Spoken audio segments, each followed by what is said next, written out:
Welcome back to another episode of WVU Today, the only show that sits squarely at the intersection of data-driven decision-making and modern marketing practice with our host, Cindy Greenglass. Hey, Cindy.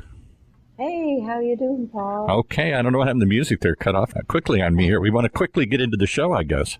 How's your summer been? My summer's going good, but it's a little overcast here in sunny Southern California. We're down. We're drooping today here. We're hoping it's just haze that'll burn off here. Oh, wow. You know, even paradise gets a little cloud cover. That's right. Exactly. Into each life. So what have you brought with you today? What topics are we going to discuss today? Well, today we have as our guest Bill Jones, and Bill is one of our adjunct professors at WVU in the IMC program. And what is really fun for me to welcome Bill into our conversation, Dr. Jones, is that he was my professor when I took the WVU IMC Masters of Science program. He did teach me B2B marketing, and so it's really fun to have him as our guest today and to be able to hear and share with the rest of our listening audience his insight. I'd like to welcome in Professor Jones. The thing I want to say is Cindy was absolutely a poster child for a wonderful student. Just like she wrote it for you, just like she wrote it. Absolutely. I think I read it right. Anyway, a couple words about a little bit about my background. And if I somehow get off track here, Sydney, give me a poke. I have 47 plus years in primarily industrial marketing and sales experience. I have my own company for 12 years. I've been in charge of large corporate divisions, and I also do pro bono consulting for minority startup and small business startups in the Grand Rapids, Michigan area. I have a couple things that I think are being interesting and important to touch on. These are not in any particular order, but they're all important. Number one, right now, everybody is advertising. It's almost a frenetic pace. So the question becomes, why should somebody buy from you? Why should somebody listen to you?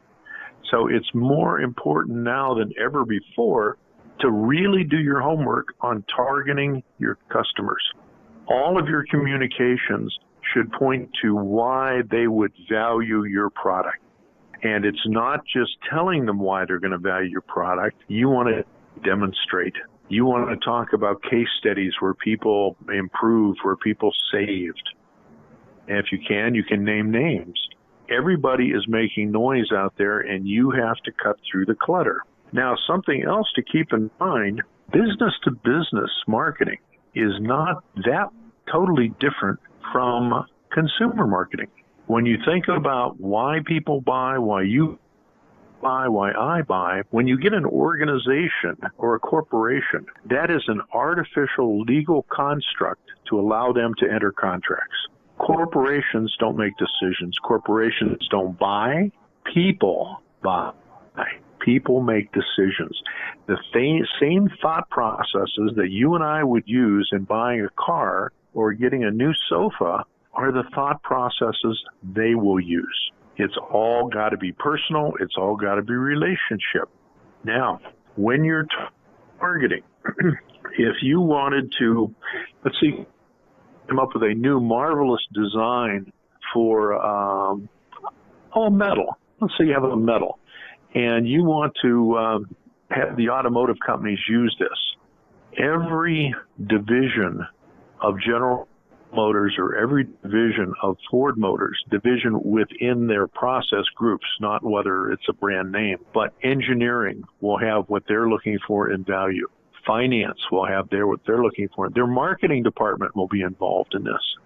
You do not have one target of an automotive corporation. You have targets for each area that you can identify what that area values. Does that kind of make sense, Cindy?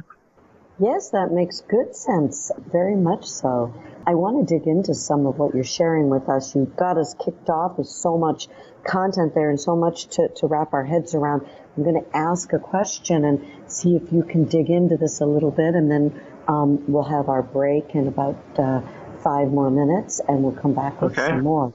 So I want to ask you what some of the key B2B lead generation tools are that you are seeing successful in the market as you're digging into some, it's getting a little more tactical here, but addressing some of the things that you started to talk about. What is successful is working to engender relationship. When I teach marketing face-to-face, I'll have a class of 40 people, and I'll ask them, how many people here like to be sold? Nobody's hand goes up. I completely believe that people choose their suppliers, choose the people they want to do business with, very similar to the way they choose their friends. What am I looking for in a friend? I'm looking for somebody that I can trust. I'm looking for somebody that's not terribly afraid to tell me the truth if I'm doing something wrong. And I'm looking for somebody that I feel comfortable with moving forward in a relationship. That is what I think the target is for everyone's marketing. If you have a choice, who do you want to buy from? Do you want to buy from a friend? Do you want to buy from the Yellow Pages? You want to buy from a friend. So how do you develop those relationships? I mean, we're looking in the, it's one thing with our friends or in our communities where we have the ability to make those friendships and connections. A lot of times we say in business, in the absence of those personal conversations, how are you developing and how do companies authentically develop those trusted relationships that mirror what we would do in our personal lives? Absolutely. One of the strongest ways of doing that, which is much easier in our big computer era, is a fabulous website. Because with websites, you can put on case studies. You can put in white papers.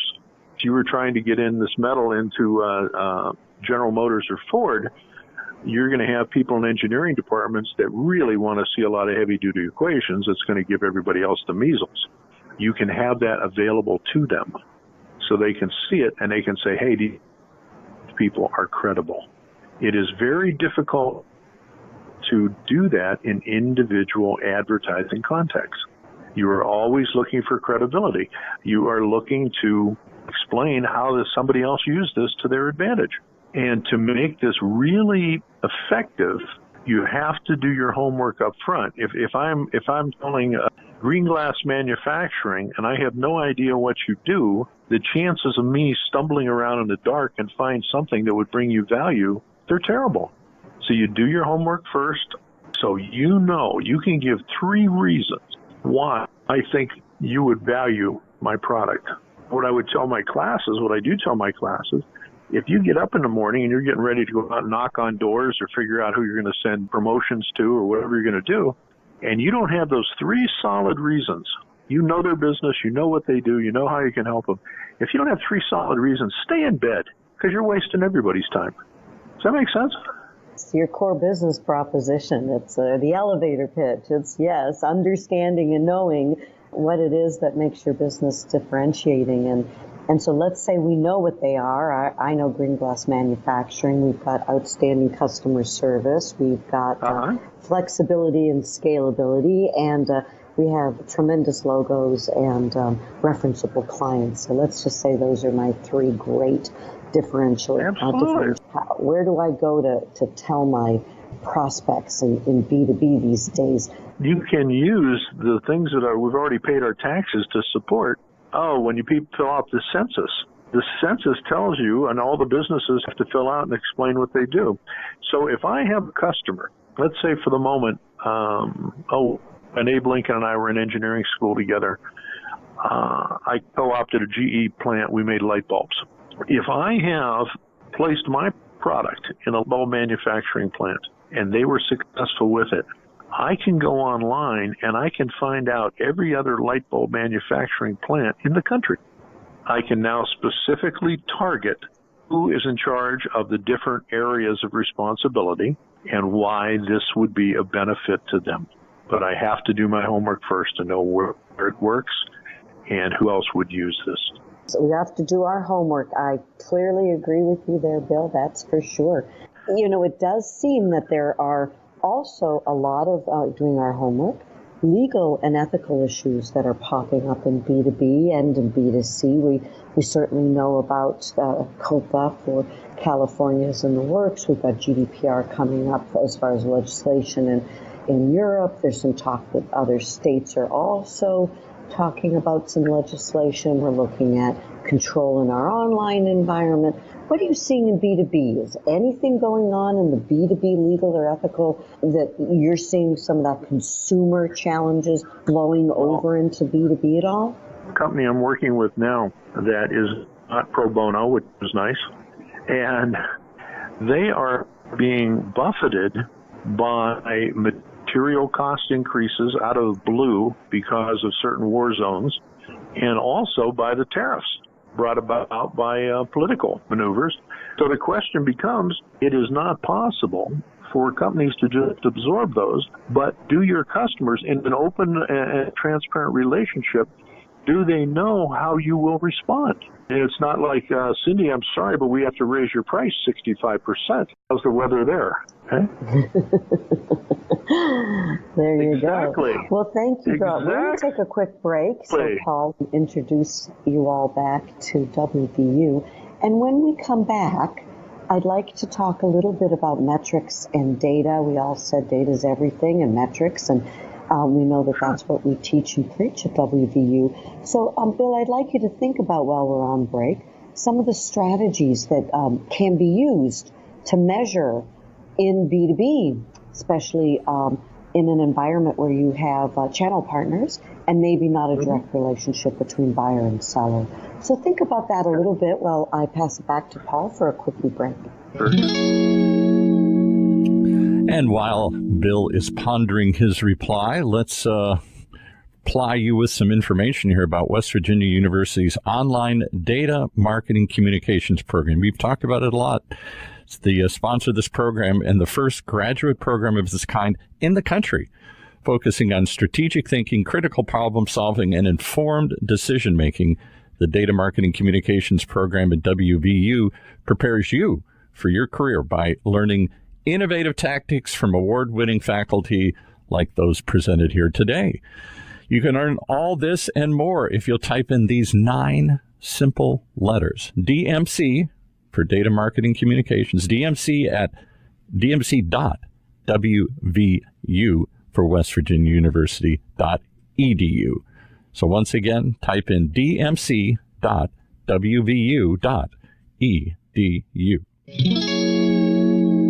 And with that, we bring you back to Cindy and her guest.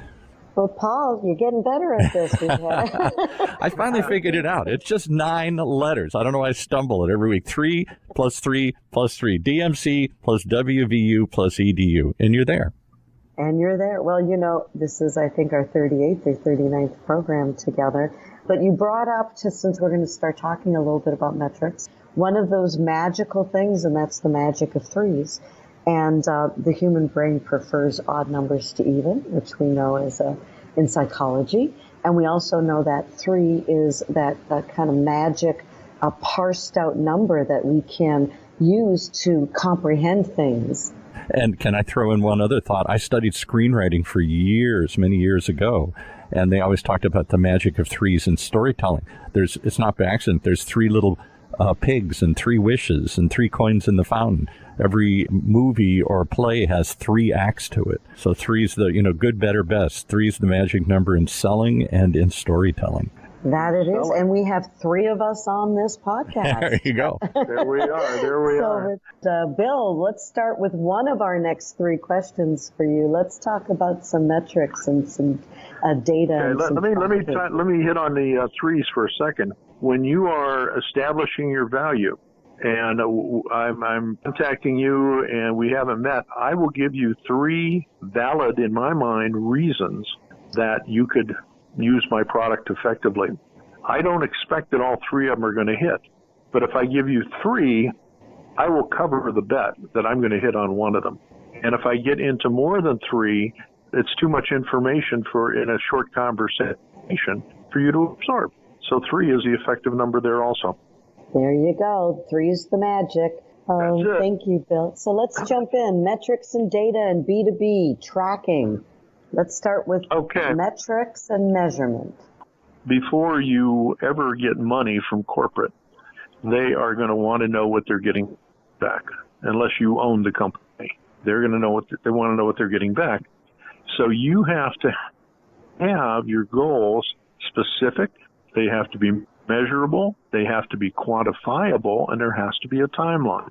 They will calculate what you're promising to return to them if it's worth giving you the money. And you have to have measurable outcomes. The guys with the eye shades and the rolled up white cuffs, and they've got bags of gold behind them, and you say, hey, we're going to work really hard on this, and we're going to improve the perception of our product. It doesn't get you money. So you have to measure things. What specifically can you measure? You can measure how people perceive the product if that's what you're trying to do. Best measurement is when you can tie sales directly into your advertising, which is very difficult. Very, very difficult. It's easier on direct response, much easier. But in general approach to other businesses, it's difficult to do that. In fact, one of the companies that I know that was very successful at doing that was Aflac. The quick story there is the ad agency was having a meeting with Aflac. They had no ideas. They were walking through Central Park seeing ducks, and one guy said, that sounds like Aflac. They looked at each other, and they said, literally, what the hell? We don't have anything else to talk about. So nothing changed from Aflac. You know, normally what makes it difficult is you have sales forces, you have competitors, you have all this noise going on out there. How do you know what was really effective for you? The only thing that changed is suddenly you've got this duck squawking Aflac, and their sales went to the moon. But it's very difficult to do that. So you want to try, when you're rolling things out, you want to try to know what you're going to measure, and you really want to test it in a small area first. That is very inexpensive insurance. You know, the three of us can sit here and decide we've really got this great idea and we missed something. And YouTube is full of commercials that got aired that were just absolute disasters, insulted half the world, and you know the entire board of directors is on TV the next day apologizing. Test it. What am I going to measure? How am I going to measure it? And let's try it. Let's bring in a focus group. People will come in, you know, they're flattered that you're paying attention to them, and they give you great feedback. Wouldn't that have been wonderful to do before Coca-Cola rolled out New Coke? Or the DuPont came out with an artificial leather called Corfam. And it was absolutely fabulous stuff. You couldn't hurt it. You could hit it with a hammer. You couldn't hurt the shoes. So they went with the high-end distribution. The problem was the shoes never broke in. So there were millions of shoes out there, high-end dress shoes, high-end business shoes, men's and women's, that never became comfortable. And they all came back. And a short market test of who their real customers would be, amazing. Testing, very good. I'm glad you brought that up, testing being such an important part of what we do for indirect response for sure. We, as performance-based marketers, use A/B testing all the time, an excellent way to read some results and be able to inform us before we put huge amounts of money into our spend. You know, being a direct marketer, I'm used to looking at A/B split testing in email. I'm used to looking at it in direct mail. We've got so many channels and media options today. You did mention some focus groups. What other ways can we test in B2B? You can test at a trade show. You know, most industries have their own industry groups. They have industry-specific magazines, which will never die, because in addition to vendors advertising, it has all the inside gossip of the industry. So they're going to be there for a long time. When you have a trade show, if it's absolutely enormous like the plastics industry, you can take over the entire McCormick Place in Chicago. What better place to ask people for their honest opinions about things? Here they are. These are the people that work with it. If I could do this, well, this makes sense. If it's presented in such a way so that you're not leading their answers and you get honesty back, that's amazing. This time just flies by when I get talking, and Bill, you've been so insightful, and it's great to hear from you. My last question for you, we have about 5 minutes left. What are you teaching today in your WVU class, and maybe new, innovative, or on the horizon as developing trends? Developing trend is to get everybody to sharpen their position statements and sharpen their target. Several years ago, pharmaceutical company in selling, they figured out that the more feet you had on the street, the more business you would get dealing with doctors. Until every third person walking into a hospital is selling pharmaceuticals. So they had to get away from that force of just shutting it through and be much sharper at targeting. It's the same thing now. You've got to do that. The other thing is you have to, particularly in today's headlines, when you're dealing with other businesses, you have access, and your computer departments are sometimes linked. They sell a lot to the big box retailer of the world. They never have voice interaction. The big box sends them the orders that interlink with their computer and go right to the production floor. How safe are your channel partners? You mentioned earlier, how safe are your channel partners when they give you all that information and it's running through your system? That is one of the big concerns out there right now.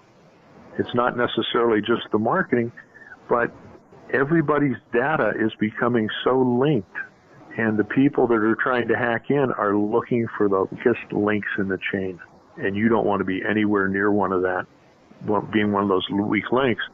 That would be a great thing to promote on your website. Also, just a buy statement on one of the podcasts. I'm presenting for this manufacturer in the channel. I said, by the way, this is what we're doing to protect everybody's data. Just a comfort statement. Yeah. Your product is not just the physical product. It's the brand, it's the reputation, and it's what I'm doing to protect the people I'm in a relationship with.